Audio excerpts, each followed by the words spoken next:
Allahumma sholli wa sallim ala sayyidina Maulana Muhammad wa ala alihi wa sahbihi asma'in. Nama ba'du. Semua pengurus PBNU yang saya hormati, semua habaib, semua ulama yang saya hormati, wabil khusus Kiai Haji Abdul Manan, Ketua Lembaga Dakwah PBNU, yang meskipun modoknya hanya 3 bulan ini sebetulnya problem, sehingga saya kesini ini sebetulnya tidak pernah merasa ibadah. Ini bukan dakwah, ini show dakwah. Jadi yang namanya dakwah itu ya orang-orang di kampung nggak bisa ngaji diajarin ngaji, seperti saya di Jogja, di Rembang. Kalau ini show dakwah, dan ini ada agak kesalahan karena mondoknya hanya 3 bulan. Jadi tidak bisa bedakan mana dakwah, mana show dakwah. Ini jelas show itu. Mungkin yang benar-benar dakwah yang sekarang sedang bikin masjid di pedalaman Kalimantan, pedalaman Sulawesi, atau saudara-saudara kita yang di Korea. Saya kemarin di Korea itu dakwah betul. Kalau ini agak-agak tontonan. Ya tapi masih bagus lah, melihat wajahnya Habib, ulama itu ibadah. Jadi Imam Malik itu kalau diundang tuh marah, meskipun yang undang tuh seorang raja zaman itu, Harun ar-Rasyid. Beliau minta supaya Imam Malik baca Muwatta di istana untuk anak-anaknya, padahal seorang presiden mau ngajari anak-anaknya. Imam Malik marah, masyhur gitu, al ilmu yu'ta la ya'ti, ilmu disowani, ora apa ilmu yang sowan. Di mana-mana timba itu ke sumur, apa sumur yang ketimba? Timba ke sumur. Ini agak kecelakaan. Pakai air pump. air pump katanya. Itu udah banyak air. Sehingga saya kata orang banyak itu di SK-kan PBNU, tapi itu tidak pernah saya pikir. Karena saya melakukan kebaikan itu sebelum dapat SK. Saya ngajar sebelum dapat SK, saya dakwah di mana-mana sebelum dapat apa? SK. SK saya langsung minallahi ta'ala, dari Allah Ta'ala.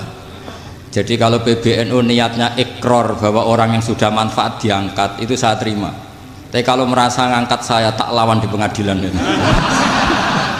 Karena saya sudah jadi kiai sebelum diangkat PBNU. Ya ini saksikan ya para muhibin saya. Jadi kalau SK itu ikrar, ngakui kalau Gus Bak manfaat, saya terima. Kan hanya ikrar saja, apa? Tapi kalau merasa ngangkat dari bawah ke atas, itu tak lawan sampai apa? Pengadilan, sampai di akhirat. Tersangkanya ya yang sedang jabat sekarang. Tapi saya yakin enggak, Kiai Miftahul Ahyar itu orang alim, karena alumni Sidogiri dan menantunya Syekh Duki.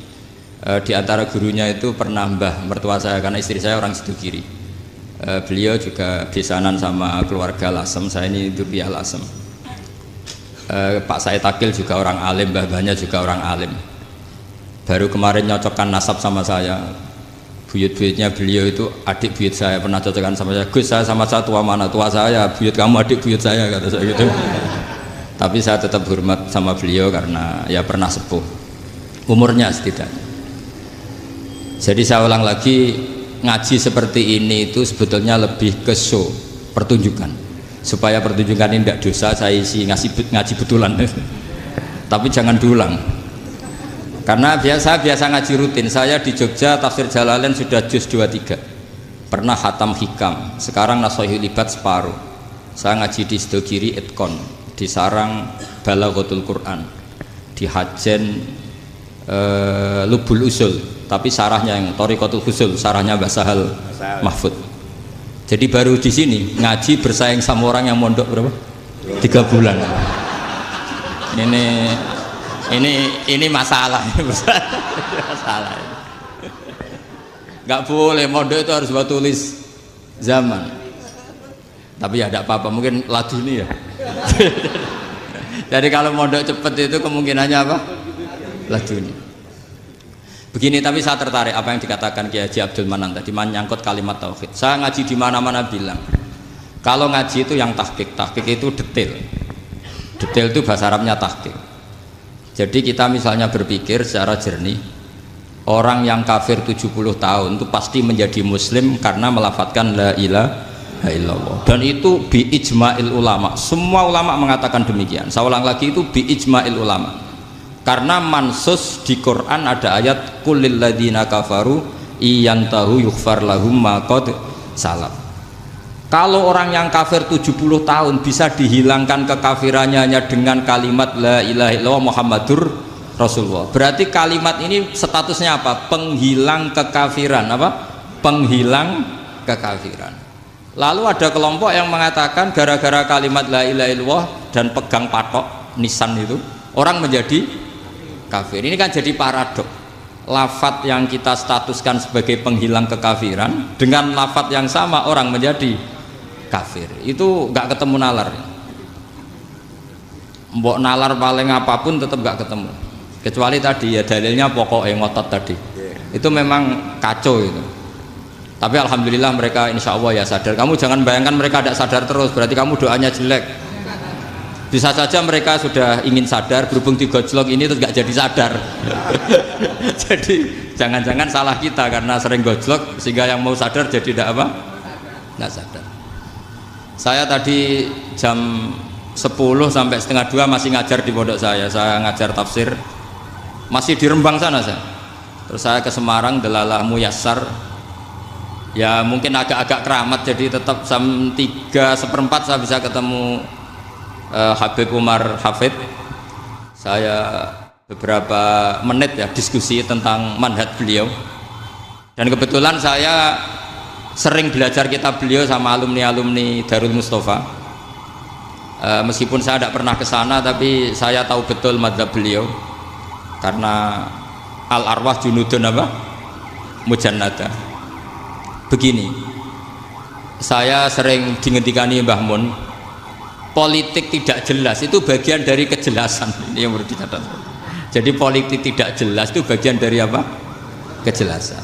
Misalnya begini, siapa yang mengira Khalid bin Walid yang sangat musuhi Rasulullah, dia panglima orang kafir ketika ngalahkan Rasulullah di perang Uhud, akhirnya Khalid bin Walid masuk apa? Islam. Begitu juga Wahsy, qatilu ahabbin nasi ila Rasulillah, pembunuh Sayyid Hamzah, akhirnya juga masuk Islam. Begitu juga Abu Sufyan, dia pemimpin besar kafir Mekah ketika perang Badar, ketika perang Khandaq, akhirnya juga Islam dan menjadi mertua Rasulullah Shallallahu Alaihi Wasallam. Dari fakta ini kemudian banyak ulama alim yang ngambil sikap itu ya cara Jawa itu anggang-anggang. Anggang-anggang itu gak tegas, tapi gak tegas dari rumusan ilmu yang detail. Saya ulang lagi, gak tegas tapi dari rumusan ilmu yang apa? Detail. Bisa saja orang yang sekarang kafir suatu saat mukmin atau muslim. Bisa saja yang sekarang sedang fasik suatu saat soleh. Bisa saja yang mondok 3 bulan rois PB NU. Sementara yang mondok lama kadang Kiai RT. Tapi itu hanya hukum duniawi. Saya yakin yang Kiai RT ini PBNU di akhirat. Karena mondoknya lebih apa? Lama. Itu tak jamin. Saya juga berencana mimpin itu di akhirat saja, bukan di dunia. Makanya saya mohon SK itu berakhir muktamar mendatang. Karena saya sudah kiai sebelum diangkat. Makanya saya ulang-ulang, kalau pengangkatan itu niatnya ikrar, saya terima. Tapi kalau niatnya ngangkat, tak gugat di pengadilan. Ini tidak guyon, ini betulan itu. Ya, tapi ini hanya guyon saja. Nah, ini penting saya utarakan teori ngaji ya. Ini saya bacakan naskah asli Sayyid Umar Hafid supaya Anda dapat barokah beliau. Karena beliau selain alim allamah, muridnya Habib Salim, juga beliau pernah ngaji kutub Sayyid Abdul Qadir Segaf di Jeddah. Juga beliau sering istifadah di beberapa kiai. Ini saya baca teks Arabnya kemudian saya terjemah. Bagi yang tidak setuju pemaknanya bisa gugat karena saya baca Arabnya. Yang nggak setuju pemaknanya bisa gugat, tapi tak jamin kalah karena saya paham betul teksnya maknanya seperti itu. Logikanya tadi ya, ketika Rasulullah ngambil sikap tegas kepada qatilu Hamzah yaitu Wahsy, dan ketika Rasulullah ngambil sikap tegas pada orang-orang yang mengalahkan beliau di perang Uhud, kaifa yuflihu qaumun fa'alu bi anbiya'ihim hakadha, bagaimana mereka jadi orang benar atau orang yang dapat apa kebahagiaan Kalau mereka perlakuannya seperti Nabi seperti ini, yaitu Nabi sujawaju masyhur wa kusirat ruba, yaitu Nabi itu wajahnya terluka, gigi serinya tanggal. Orang-orang seperti ini tuh nggak akan bejo kalau orang Jawa, nggak akan falah. Tapi apa yang terjadi? Allah menurunkan ayat laisa laka minal amri syai'un aw yatuba 'alaihim aw yu'adzibahum. Muhammad itu bukan wilayah kamu ngecap orang, menstigmasi orang itu tidak wilayah kamu. Saya bisa saja mengampuni mereka atau menyiksa saya itu atau menyiksa mereka itu wilayah saya, kata Allah. Saya bisa saja mengampuni mereka atau menyiksa mereka itu wilayah saya. Sehingga akhirnya apa? Rasulullah tidak ngambil sikap yang mungkin orang lain mengatakan itu tidak tegas. Tapi itu kearifan. Betul, akhirnya Wahsy malah masuk Islam. Khalid bin Walid panglimanya juga masuk Islam. Dan beberapa orang kafir juga masuk Islam, termasuk mimbenihim ketuanya yaitu Abu Sufyan.